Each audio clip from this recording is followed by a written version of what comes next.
News India 27 नव्या पिढीचं नवं माध्यम। माजी महापौर दशरथ पाटील यांनी मागील काही महिन्यांपासून नाशिक लोकसभा मतदारसंघात जोरदार मोर्चे बांधणी करायला सुरुवात केली होती। संपूर्ण मतदारसंघात त्यांनी दौऱ्याचं नियोजन करत प्रचारात आघाडी घेतली होती। 2 मे रोजी दशरथ पाटील आपला उमेदवारी अर्ज दाखल करणार होते, मात्र त्यांना कुठल्या तरी व्यक्तीचा फोन आला आणि त्यांनी आपला अर्ज भरण्याचा निर्णय पुढे ढकललाय।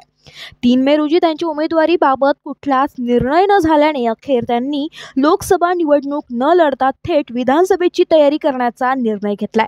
निवडणूक लढवून जिंकण्याची तर तुम्ही त्या तयारीमध्ये मला एक तुम्ही 24 तास द्या, म्हणजे मी काल म्हणालो होतो 11 वाजता बोलतो, तर मला त्यांनी काल 9 वाजता रात्री सांगितलं, तुम्ही जर लोकसभा लढवणार नसेल, समजा लढवण्याचं जाहीर करणार असेल आणि त्यामध्ये माझा सल्ला आहे तुम्हाला का ह्या लोकसभेमध्ये तुम्ही अर्ज भरण्याऐवजी विधानसभेची पूर्णपणे तयारी करा।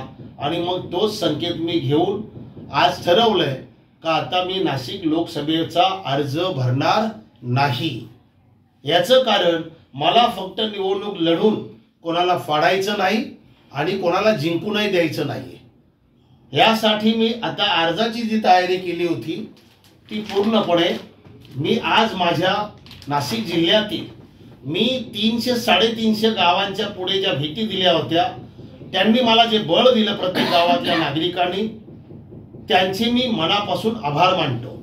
आणि शहरामध्ये मी सगळ्या झोपडपट्टीपासून मध्यमवर्गीयांपासून जबाबदार उद्योगपती, व्यापारी, उद्योजक, व्यावसायिक या सगळ्यांचे जे अभिप्राय दिले होते, त्यांनी मला सांगितलं होतं तुम्ही जो निर्णय घ्याल तो आम्हाला मान्य राहील।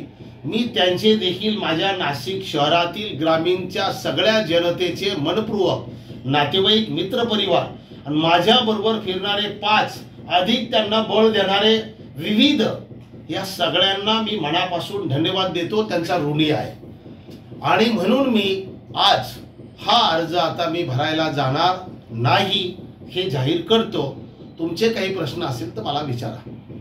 पूर्णपणे जरी कुंभमेळ्यामध्ये लोकसभेचं राजकीय पक्षांनी चांगल्या माणसाची कदर न करता त्यांनी जे चूक केली म्हणायची तर म्हणा, किंवा त्यांनी टाळण्याचा प्रयत्न केलायचा म्हणा, किंवा जे मी 2003-04च्या कुंभमेळ्यात अवघे भारत सरकार, राज्य सरकारचे 66 कोटी मी पूर्ण विकास करतो शहराचा दर्जेदार, आणि 14-15 मध्ये 2800 कोटी लोकांचं मत हे झालं कुठंतरी नियंत्रण ठेवायला कुठल्या तरी सभागृहात असायलाच पाहिजे।